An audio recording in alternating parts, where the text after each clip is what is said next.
Hello, this is Chuck Hogan from Your Best Life, and welcome to the Spanglish World Network on Zingo TV, channel 250. Please remember to download both the Zingo TV app on the respective app stores on iOS and Android devices. While you download, make sure you rate and leave a comment. The app is absolutely free. Zingo TV is also available on Google Chromecast, Amazon Fire, and Fire TV Sticks, Roku and Roku Sticks, and also on all smart TVs 2016 and forward. So we're so excited to have you all with us today. You know, I get to invite some amazing people onto this show. And one of the things that's so remarkable about this next guest is that not only have I known her for like over 2 decades, but I can tell you she is one of those folks that walks her talk. When we talk about people who are most effective in business, the people who actually help mentor us and help us learn how to grow to 6, 7, 8, 9 figure businesses, if you're like me, you could probably count on one hand who those people are. So I would love to introduce you to my sister from another mister, my beautiful dear friend, Lisa Lieberman Wang. Lisa, how are you feeling today? I'm feeling outstanding. I'm excited to be here. I'm even more excited about the conversation we'll have and how we'll serve others. Well, I know we've kind of kept this elusive too, because I know you and I have had many conversations about a number of different things. But what I really was hoping to be able to tap in today, Lisa, was how do you find the harmony of being I'll say a mega entrepreneur, because I mean, you're well into the hundreds of millions of dollars in realized sales, and through the marketing that you've done and through the experiences that you've had, how do you find time to cultivate the harmony in your personal life, your health and vitality, and your business? Well, it's a great question because there was a time I didn't know how. So there was a time I had no balance and I was all over the place and burned myself out and then figured out that that didn't work. And today I actually schedule my time. I literally segment what I'm doing, when I'm doing it. And one of my biggest goals as I got older, as I'm going to be approaching my 60th birthday coming up in March. So super excited about it. I'm announcing my age. I know women aren't supposed to. I'm okay with it. And I had a goal that I wanted to work 3 days a week and have a 7-figure business. And that's what I achieved. And a lot of people like, you can't do that. I said, yes, I can. It's the thing is we get done things that we need to get done in the time we give ourselves. So Absolutely. if we give ourselves a big stretch of time, then it's going to take us more time to do it. If we limit the time that we have to get something done, guess what? It gets done. Absolutely. And first of all, you don't look a day over 38. Yeah. So congratulations. Whatever you're doing, keep doing it, honey, because it's amazing and it's working. Yardley's a very lucky man, and I know you're a very fortunate woman to have him in your life as well. Yes. But I love what you said, and that was scheduling it. Oftentimes, we'll schedule a doctor's appointment. You'll schedule like a checkup, but we won't schedule date night. We won't schedule the things that really create so much more value in our world. And I will admit, in fact, I'll raise both hands because I'm very guilty. I'm a lifelong learner, which eventually turns into a win. Just, but the truth is, and you hit the nail on the head, and thank you for being so transparent and honest. Oftentimes people forget that we get to, it's not a have to, but the people who get to and decide to are the ones that are living at an elevated state because they're no longer going, okay, it would be nice if I could find some time. Booby, you make the reservation. It's like, no, we're in this together. And so I know with Julie and I, that's something that's become really important to find that harmony. I had someone call me out on this the other day and they're like, oh, Chuck, come on, dude, it's about balance. I said, no, it's not. I said, change is going to happen. And you know as well as I do, having been married for as long as we both have been married, that stuff's going to happen with or without us, whether we wanted to or not. Absolutely. And right. And so how do you find that even with the scheduling, how do you find that state of harmony where you can stay in that flex and flow? Because I'll speak for self. I screw up like a lot. I've got a PhD in like learnings, and so that's on my resume, by the way. So, and how do you find with Yardley? How does that function for you? Well, I think the biggest thing is trading expectations for appreciation. And I believe that that's been a big part of our lives. So just to give a little backstory, I have been blessed to be with my husband 25 years. And we both were in marriages before. So we always say this is our last marriage, not our second, because it implies a third. And I had a psychic once told me I'd be married 3 times. So Yardley and I married each other again so I can get it over with. So I have my 3 down and I'm done. Because I was saying, what if she's right? So the piece that was really important is, things happen. And I always think of it as shift happens, SHIFT. Shift happens. And 2 years ago with COVID, I know the backstory, but Yardley got COVID, double pneumonia, a cytokine storm, a heart attack. He was in the hospital for 2 months. He was on 100% oxygen. He almost died 3 times.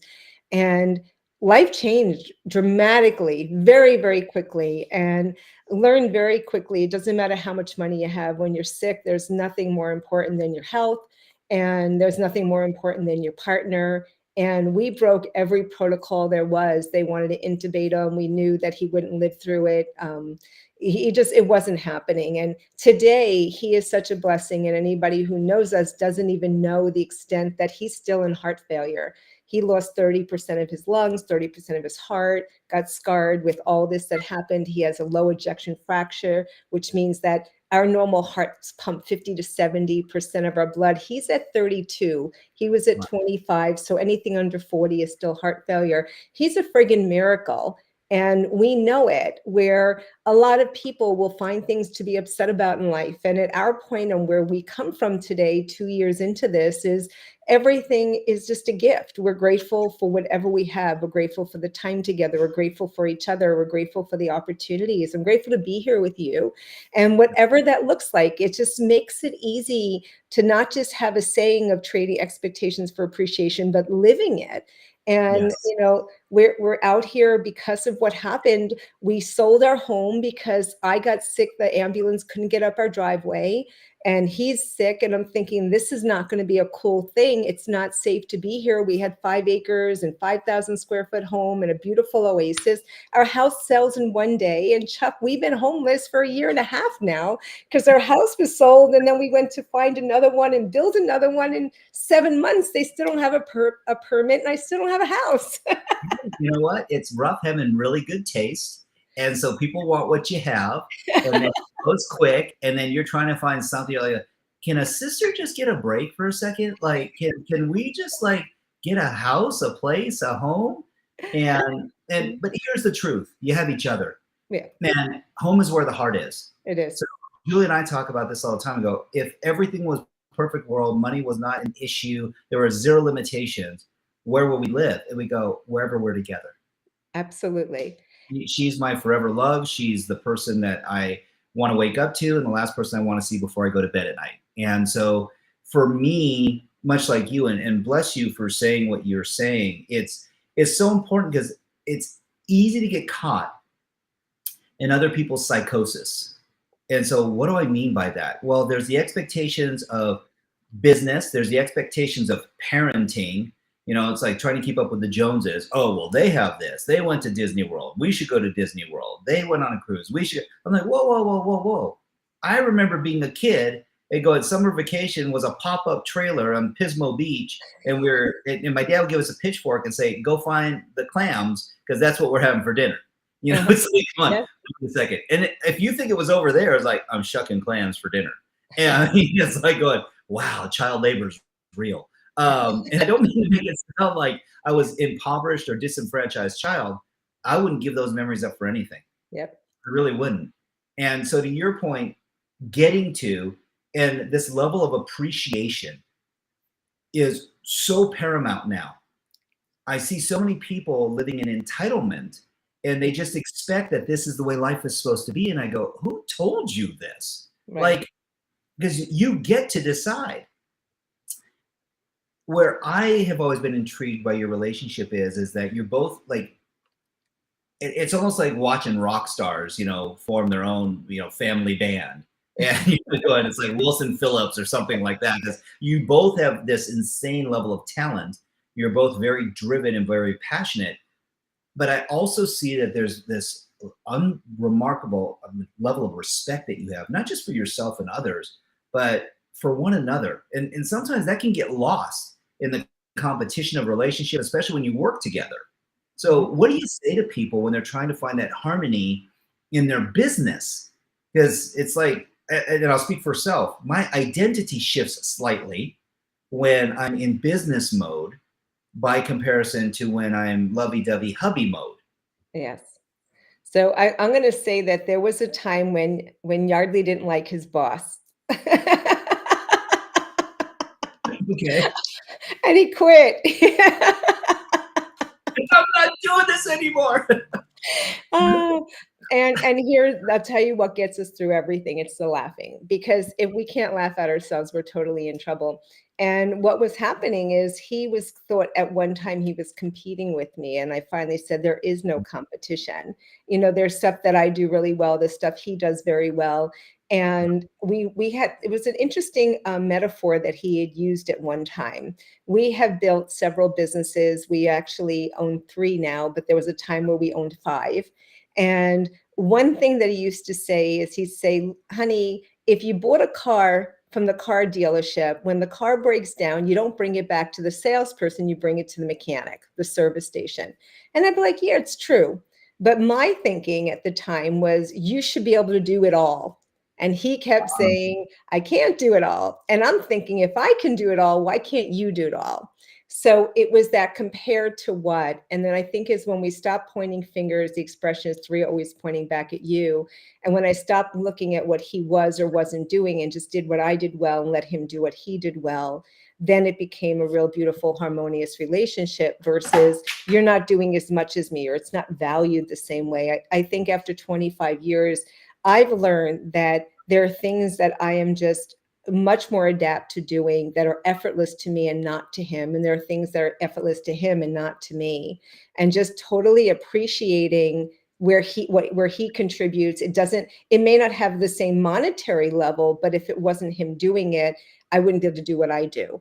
And that was a huge thing. And you were there for part of that transition 12 years ago when Sure. we were sitting there with that power struggle going on saying, is this going to work? We got to get through this. And we found our way home. Well, and I always had faith, and the reason for that is that it was quite obvious to anyone who ever met the two of you, the measure of love that you had. And there's this ideology, and they go, well, love cures all. And I said, well, it's a great start. And it is. It's a powerful aphrodisiac. It's a powerful state to be in. And on the other side, there's this thing which I'll call self-reliance and self-confidence. When we start to feel troubled or challenged in any relationship, it's because we're actually challenging ourselves in some ways, and we expect the other person to change or elevate or lift up to our standard.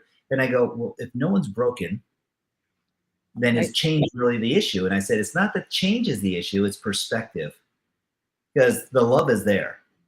And to your point, there's an expectation, and when we shift it to appreciation, we get to see the gifts. We get to see all of the options and opportunity and the grace. And having this scare from COVID, I felt for you, my sister, because it's one of those scenarios I can't even imagine being in that state or that space, even momentarily, where you're concerned. I was the one that gave my wife that scare in 2009 when I was diagnosed with cancer. And it's not something I talk about a lot, but it's one of those scenarios. I go, well, yeah, why don't you, dude? You know, it could make a story. And I said, because it was a moment. Right. And I'm a cancer conqueror, not a cancer survivor. So I'm not surviving cancer.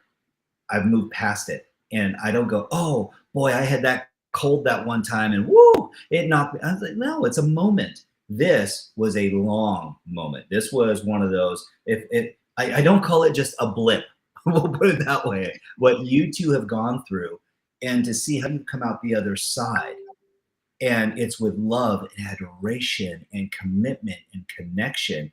And where some people might have fostered and gone into scarcity and hiding, you went into dreaming. Like, okay, where do we go from here? How do we even have more adventures? I mean, my God, you two are like two pickleball like professionals. It's like the craziest freaking thing I've ever seen. I'm like, going, he's out there playing pickleball again. And I'm like, going, watch yourself, buddy. I mean, it's like, because I know how freaking competitive he is too. Yeah. But I'm glad it's pickleball and not like, you know, full tennis court. It's like, Right, you can fit 2 pickleball courts and 1 tennis court, so it's half the size, easier to do. What happened is his cardiologist said to him, "You have to exercise every day." So I got more exercise than him because I was carrying 140 pounds, pulling him to walk with me, and it's like, "This is not cool." So one of my girlfriends says to me, "Ed and I have been playing pickleball, it's amazing, you guys are gonna love it." So I said to Yardley, I call him Handsome, I go, "Handsome, we're going to Florida, we're gonna buy a house, we're gonna build a house, we're gonna make sure it's pickleball, we're gonna play pickleball, we're gonna be champions, we're gonna compete, we're gonna do all this." And neither one of us had ever stepped on a court. We didn't even know how to play. We never touched it. So we see some people playing, we're watching, we're asking questions. The guy goes, "Oh, just check out YouTube." So Yardley gets obsessed, 100 hours of YouTube videos watching pickleball. I didn't think anything else existed on a TV or a device because that's all he let me watch. We end up going and buying pickleball shoes, join the Naples Pickleball Club, and we don't even know how to even play. We never stepped on a court, and we are now members of everything. And before you know it, fast forward, he just picked it up. He had played ping pong in the past. He picked it up like he was a pro. He is now a trainer. He's an instructor for pickleball. He is licensed instructor. Go to Pickleball with Yardley. I built a website for him. We have a web development company for 24 years. And he is the funniest thing. He can run around a court, but he can't friggin' walk. But if like walk, walk, walk, it's like pulling a snail. But to get on the court, he is just everywhere. And it's I all of found a way to get him to exercise, and that's what I needed to do. and it's beautiful, and it's that drive, and He loves it. he's a competitor. There's no competition in walking. I There's know. competition in, Well, you there know, could be. He can't keep up with me, but he doesn't make it a competition. He just makes it me pulling weights. no one can keep up with you. Okay, so let's be very clear about what we're talking about here. I don't want to make it sound like Yardley's at a deficit. No one can keep up with you. So, and that's a testament to you. Yeah. You have unbridled level of energy and enthusiasm that's intoxicating to people. I want to ask you for your advice on something, and that is for the person who's watching us tonight and reviewing what we're discussing. What would you say to someone when they're like, going, "But Lisa, you've been there, you've made it, hun. You've built this dream, you've had the success." What would you say to someone who's looking for some inspiration or some aspiration as to where do they start to find that meaning within themselves, to lift themselves, to give themselves the faith and the opportunity? In fact, I'm gonna phrase it a slightly different way, so that they can build a belief where they can achieve. Well, I actually believe that if you see somebody that you admire and respect and you see something in them, you're seeing yourself. Yes. Because I believe that the appreciation comes because there's a piece of you that sees that you can have that too. And if you're looking at it with that perspective, I've had a lot of amazing mentors. And I never looked at them as, "Oh, they have it, I can't." I always looked at it and saying, "That's really cool that they have it, and that's wonderful." And I've been one that models success. I find out what they're doing and I want to do it just like they did. And I believe when you see that in others, there's just a piece of you you're missing that maybe you don't see it in yourself. You're capable of it. And I Yes. believe every one of us are capable of greatness. And if we allow it and we move away all the question marks of, my good enough, shoulda, coulda, wouldas, and what ifs and everything else, and just take imperfect action. I remember I had eliminated imperfection a long time ago. So I used to be a perfectionist, and now I say, I strive for imperfection. And my background was corporate America. I worked for IBM and MCI, and I was always measured on sales. So my ERV, estimated revenue, back 40 years ago was doing $2 million a year. Today, that may be equivalent to 6 or 8. And I always did 400% a goal.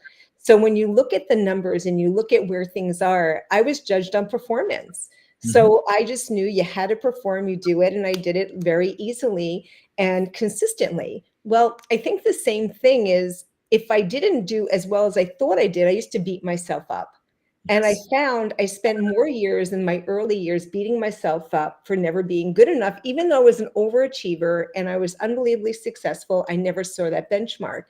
I think in my later years, I was introduced to Tony Robbins because I ended up with an eating disorder. And I Mhm. ended up bulimic, compulsive overeater, binge eater, and was hospitalized 6 times over 13 years. I had a sudden heart attack at 18. I almost died. And I remember I'm being rolled into the emergency room, and my dad said something that I never heard him say before. He may have said it, but I never heard him say it. And he said, "I love you." And Mm. when I heard that, I actually had something happen in my head that said, "Oh, when you're sick, they're nice to you." Because Ah, my dad's nickname for me growing up wasn't very favorable, and he used to call me AH, which stood for asshole, which was not the best thing. I thought princess would have been better. But dad, he loved me. He just didn't know how to show it. Grew up with my grandparents who came from Russia in the time of the war. Things were harder. He didn't have that TLC. He didn't have what my mom's side had.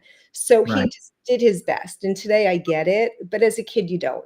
No. So I learned to stay sick for years until a friend of mine, a chiropractor, introduced me to Tony Robbins. And he goes, he's in town, he's doing a fire walk. And I thought, fire walk, stop bulimia, because that's all I figured. I was trying to stop being bulimic. And I meet Tony Robbins. I go through all his programs, become a platinum partner, become a trainer, do all this stuff. And over the years, I realized that the first half of my life, I love your best life, if that you have, but the first half of my life wasn't my best life, but it prepared me for my best life. And Absolutely. it gave me a different appreciation for everything. And now I could be successful without beating myself up. I don't have to compare myself to others. And I can also understand and appreciate where other people are so hard on themselves that even in their greatness, they may miss it. Sure. Sure. It was interesting. I was having a conversation earlier in the week. We just had an amazing financial event up in Vail, and it was remarkable just to have the integration, the connection with people. And someone was saying, "I'm a failure," and not me. They were saying this of themselves, and I was like, "Going, okay, why do you presuppose that that's who you are?" And they said, "Well, I've had a track record where I've made a lot of mistakes," and I said, "Yes, but you're here now." And the pain that we have is in the past. It only becomes a legacy if we don't learn from it, because then it's a plague. It's something that continues to torment us. It's kind of like Mhm. having that splinter that we never removed. Sure. And what's beautiful about your history and your rich history, and also the diversity that you have, is that it gives context for people that there's hope and opportunity when Yes. you believe that you can achieve. It's something that's it seems so cliche and so fundamental, but it really is true. I've known too many people that try to fake it till they make it. And that's a kind of a self-fulfilling prophecy, because when you tell yourself, I'm faking it, I'm faking it, I'm faking it, but I'm gonna make it, you're like, going, are you really? Because if I'm telling myself I'm faking it, I don't have a whole lot of confidence in self. But when I go, I believe that I'm gifted, I believe that I have heart, I believe I have drive, it starts to feed a different part of you. And so we have this saying in the world of YBL that progress equals happiness. Mhm. And I believe that any progress, though, a Yep. millimeter or a mile, it Mhm. it, it elevates you. It gives you, oh, it's like, man, I'm moving forward. I'm making stuff happen. It was intentional. It wasn't a hopium. I hoped it would happen and it happened. I go, well, the power of manifestation is cool, but hoping isn't really manifesting, because there's Right. no belief in that. There's a whole lot of, oh, I might get lucky. But on the other side, I was like, okay, what if possibilities or progress was fed by possibilities? And anytime something seems possible, like, ooh, I could do that. I watched Lisa, and I saw how she cultivated a business, saw how she did her marketing and her branding and her messaging. And I was like, well, and she's my sister. I know that if I ask her, she's going to assist me, Yep. and I'm going to create value and she's going to create value. We elevate each other. I go, ooh, that's a level 3 relationship. I love that. Yes. Not like, oh, I'm going to ask Lisa. I'm going to have her show me everything. I'm not going to give her crap to do it. It's like, wait, no, no, no, no, no, no, no. There needs to be some measure of matching. And because in matching, it's about we. Let's be very clear. There's givers and takers. I've met a lot of takers who are more than willing to take. I've met a lot of givers who will give incessantly and not fill back up and then get burnt out. The people I see thrive are the matchers. It's because they understand each other's needs, desires, and values. And when we give value alignment, all of a sudden it's like, oh, it's it's like a thunderhead cloud. You just see this thing, you're going, wow, where did that come from? You're like going, there's energy in this space. There's magic in this space. Yes. And I want to thank you, Lisa, because when you said this, I can imagine for someone at home going, yeah, but where do I start? Come on, Lisa, Chuck, this is silly. I mean, you guys are talking, you have this success. Look at, you're talking on a show. And I go, yeah. And we're talking. And this is communication. And this is how the world gets better. Nothing gets, caring is sharing. Hey, y'all, that's, we're here for this. So Lisa, for the folk that's going, I'm home, I'm working 2 jobs, I'm putting in 14 hours a day. Where do I start? What advice would you give to someone who's going, I'm passionate about stuff, but I'm so dead dog tired, I don't know how to get there? Well, I think the question is, are we talking about what I love, and that's building business? Or are we talking about building a hobby? Or are we talking about a passion or something that you want to do, like pickleball? If you're talking about where do I start, I want to build a business. One of the things I think was fascinating, and I realized I did it years ago, is we have our own limitations, whether we know it or not. We create glass ceilings for ourselves. Yes. And I remember when I was a kid, my mom used to tell me, and my dad, they would tell me about success, and success equated to someone making 6 figures. So I was 23 years old when I started making 6 figures. My first 6-figure year was $150,000. And at 23, and when my parents found out, they're like, "Oh, you did it." I'm like, "Oh, I did it." And then for years, I made about 150,000 a year. And nobody ever told me I should make 7 figures. And I was like, why didn't they tell me 7 figures? Because then I got to $250,000, and I was like, I stayed there for years. And then I was like, why aren't I making $500,000? I could make $500,000. I'm like, okay. And I started making $500,000. I'm like, what would it be like to make a $750,000? And then it was like, I turned around one day, I said, I want to make $1 million a year. And the thing that was so ironic about it, I'm not saying it to impress upon anybody, and the saying we say is just in order to impress you, is more like, I didn't realize I was my own limitation. Yes. And I remember somebody saying to me something about making 5 million a year. And I said, I don't need to make 5 million a year. Then I'm like, who said that? Like, why did I say that? And why did I put a limit? Because all of a sudden in my head, it felt like I couldn't do that working 3 days a week, because that was the rule. Right. And then I thought about it. I said, no, let me figure this out. I can figure everything out. How do I leverage myself? Because although I work 3 days a week, I have 10 employees. They work 5 days a week. So I don't have to be the one doing it to do it. And I think that that's the first limitation we have. Is, you made a comment before, well, I'm working, I'm doing this, I'm doing that, I have all these other responsibilities. Yes, and what is it? Not yes, but yes, and what is it you really want? What is it you're looking to achieve? And how can you achieve that? It's not how can I not, it's what is it I want and how can I achieve it? And the bigger the why, the harder you try. Get clarity. Yes. Get clarity on what you want. Yeah. Oh, and that's so important too. We've often had discussions about this, and that is, there are a lot of people chasing wants. It's kind of like the television ads. They're not selling you what you need. They're selling you what they think you want. And so they're putting out these offers, these irresistible offers. I go, okay, what do you need? Well, I know you need air. I know that for a fact, because you can only last minutes without it. I know you need water because you can only go days without it. I know you need food because you can only go weeks without it. And they go, well, okay, what are the last 2? And I said, well, you need some shelter, because that would be nice when it's really cold or really hot. I said, and then you need love and connection. That's part of the human condition, is that when we don't feel connected to others or self, and they go, oh, but that's not just love of others. I said, it's love to self as well. Love and connection means that you actually honor and appreciate the human being that you get to stare at in the mirror, even if it's just for a moment. And so they go, okay, but this one thing. I go, well, I'll give you an example. You need transportation, right? Yeah. And some people go, yeah, but what would that look like? And I go, well, for some people, it's an Uber. For some people, it's taxi cabs. For some people, it's a car service. For some people, it's a horse-drawn carriage. For some people, it's a freaking electric skateboard that they have, a Bird app or a Lime app for. I said, it can be any way that gets you to your outcome. But I want a Ferrari, Chuck. I go, I know. You need it.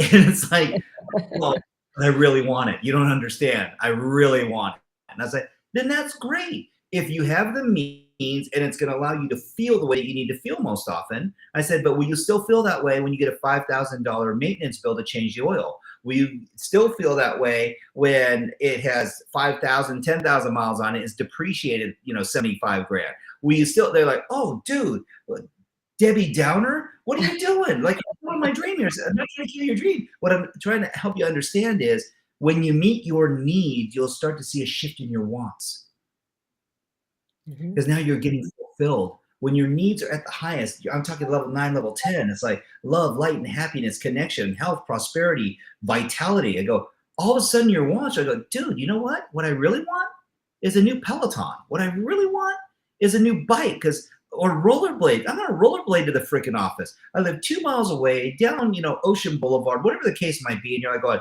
hey, that's gonna make my day. Oh, but Mr. Ferrari, what happened to the ride, And they go, I don't need the status.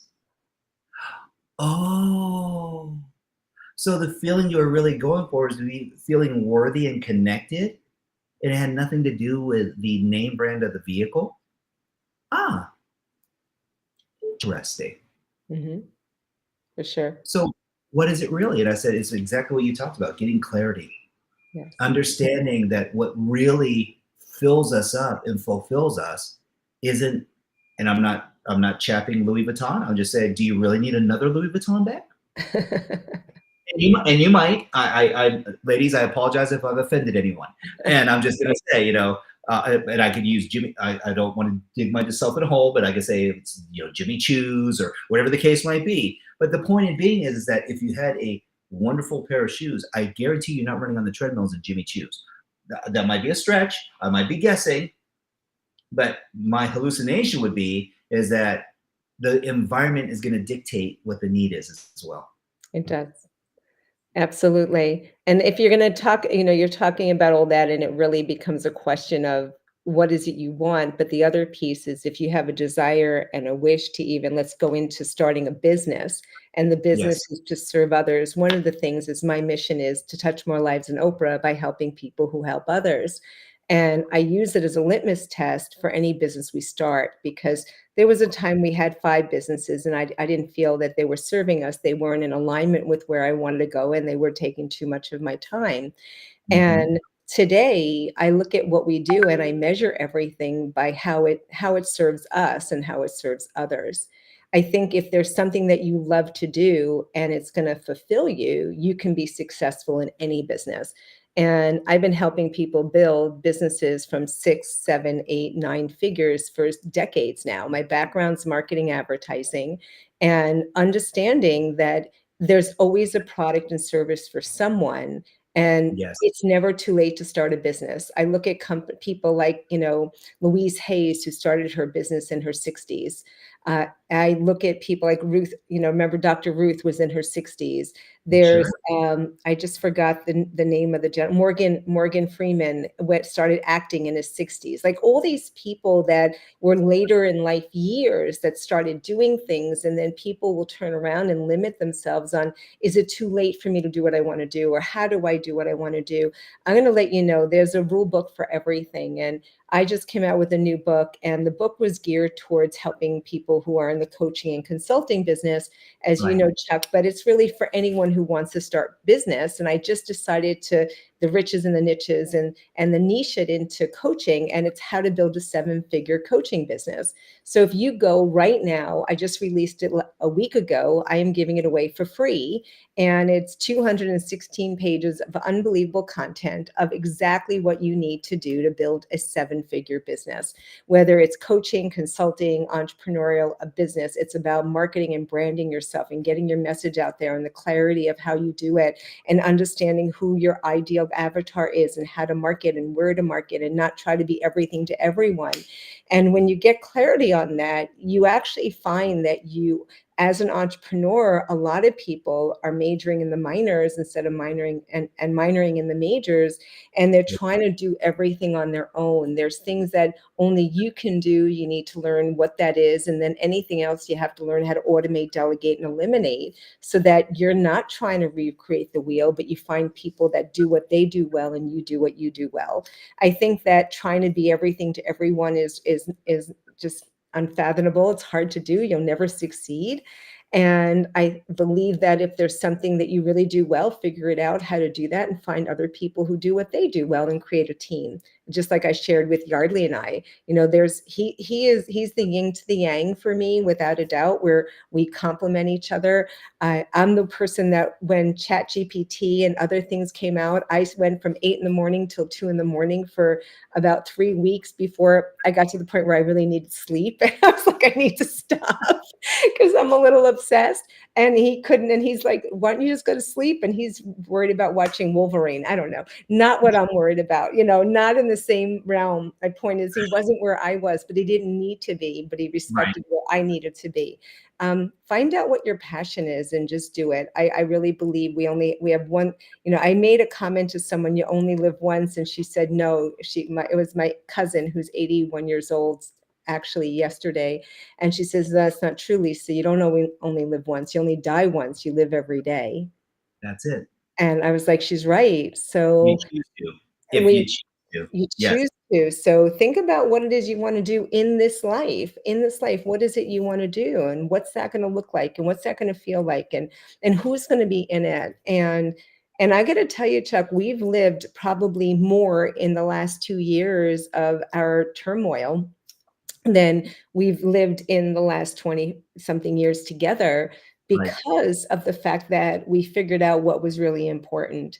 And Mhm. what was more important than anything else was us, our relationship, Yes. our family and our friends, and all the things out there after that just no longer important. And we had everything. We have the big house, the this and we're building another house, and it's honestly, we downsized, but I think it's still too big, and he doesn't care. He wants a big house again, but Well, it is what it is.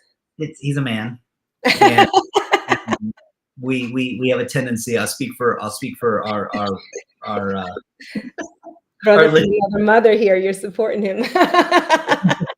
Well, part of it is that it comes down to feeling like you're a good provider. You want to know that you have the capacity that if families visiting or friends are visiting, that they get to be ingratiated into your home. Julie and I've had the same discussion. We have a 5-bedroom home, 4 baths, and it's like, okay, and do we downsize? And it's like, well, the kids could visit, and I'm like, yeah, and I'm like, there's a lot of vacuuming to do. There's a lot of things and stuff that go on in this house. Even if there are robots vacuuming, I don't care. There's still a lot going on. But you brought up something, and it really is beautiful, Lisa, and that is, and congratulations on your book, by the way. It's you. brilliant. The information is remarkable. I would say, if you're looking for inspiration and an aspiration, get the book. Get the book. What you're gonna find is it gives you some milestones that you can start to put into, and even if it asks better questions, that you start to emote within your own mindset. Because really, the shift is your mindset comes from your heart set. Let's be very clear. You can put your mind to anything. If you don't have the drive to get it done, Yeah. literally, it will fall out from between your ears and onto your lap, and you'll be like, oh, that was a mess. Sorry. And you'll either sweep it up, vacuum it up, or it'll go away and evaporate. When your heart is into it, there's a drive and a passion and an interest level that, when coupled with your mind, now there's interest. Now there's this fire that's burning from inside you. I go, ooh, I had another idea. Ooh, but it's coming from a great place because it's the creative process. Allow yourself to live in that space. Allow yourself to live in the what if, the what if zone. Well, what if I decided to go ahead and start a business? What might that look like? What if I actually got eager and hungry and enthused? It's like there's a little different part of you that starts to come alive when you start to ask, what if? And then the next question I ask you is, what if it was already done? What would that look like? See someone who's already doing it. You can find information today. We have such a plethora of resources. You can Google anything and find it. Yep. Anything, y'all. It doesn't take a rocket scientist to find things and stuff. And now with AI coming into play, Yes. it's getting even more crazy Yeah. because you can have avatars. If you're not familiar with an avatar, imagine your preferred client or your preferred self, if you want to call it that, the optimized you. Well, guess what? You get to identify your client.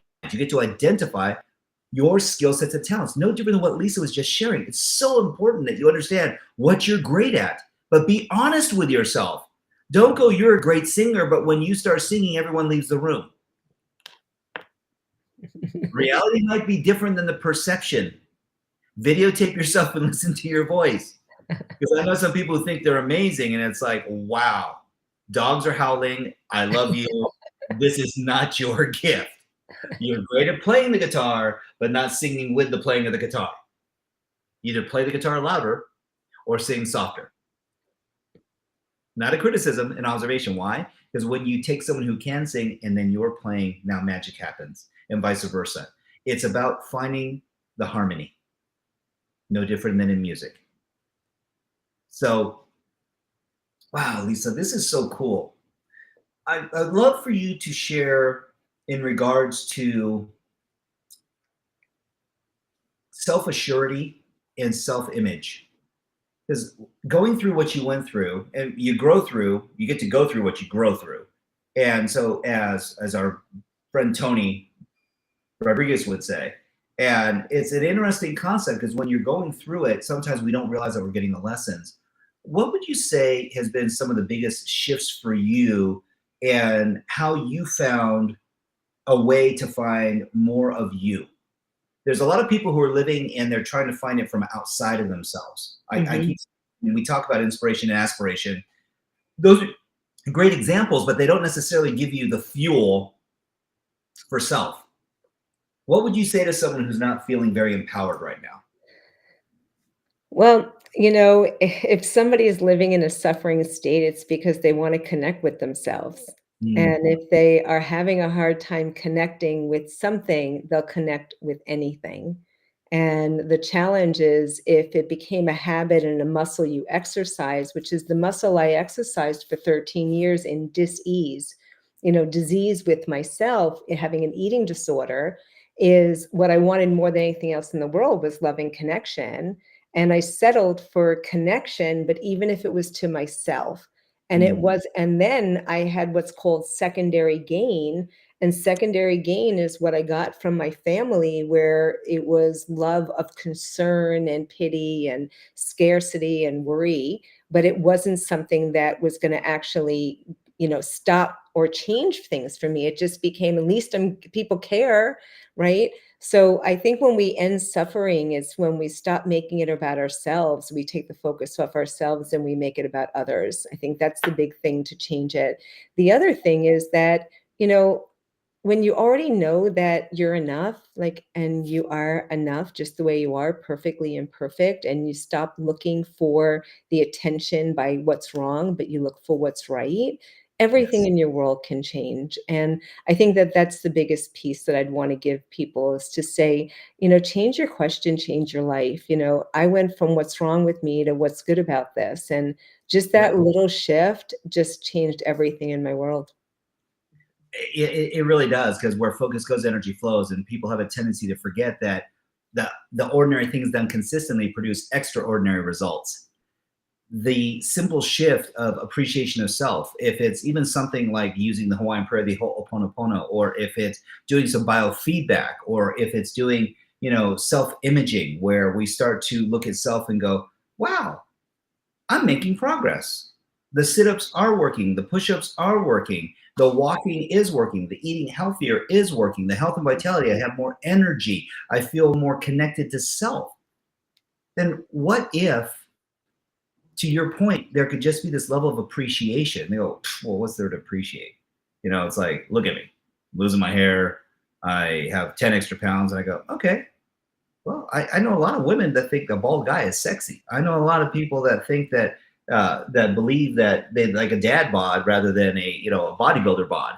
And they're like, really? I'm like, yeah, really. Chuck, we're gonna for the answer I can give as an easy answer, go to ebook.findtofab.com. My first book that sold like #1 bestseller, put me on ABC, NBC, CBS, and everything else is Find to Fab. And it's going from effed up, insecure, neurotic, and emotional to fabulous, awesome, beautiful. Get the book. It's really about how to overcome self-sabotage to live an authentic life, happy, healthy, and free. See, there's always a way. I love what Preston, my buddy Preston, has to say. He's a co-founder of YBL and a business partner, and he says 99% of all problems have already had an amazing solution created. You just need to find the one that fits you. Yep. And so just know that other people have walked in your shoes, Yes. that as unique as you think you are, and you're brilliant, and you're beautiful, and you're bright, and you're bold and dynamic, there are other people who've experienced the same things that you've experienced, because there's only so many behavioral patterns that we as humans go through. Yes, they're layered. Yes, no one has had your unique journey. Yes, no one has had your, remarkable experiences. And I can tell you that the emotionals are threaded and very similar. And I know we only have like a couple minutes left, but Lisa, what would you like people to walk away with tonight? What would, again, check this woman out, Google her. She has written multiple bestsellers. She is remarkable on so many different levels. But I'll phrase it this way. Thank you. Thank you for being such a great bastion of vulnerability and hope, and an example, a living example for other people, that you're not the culmination of what your experiences have been. You're actually who you believe you are in this moment and how you show up. And that's the legacy that we get to leave for people. Yes. And as a closing thought is just to remember to fly, and fly stands for first love yourself. You start Yeah. there, everything else is easy. Oh, you're amazing. You're amazing. Well, I just want to remind everyone that this is Lisa Lieberman Wang. You've been with us on Your Best Life. And this show can be heard on the Spanglish Radio Network.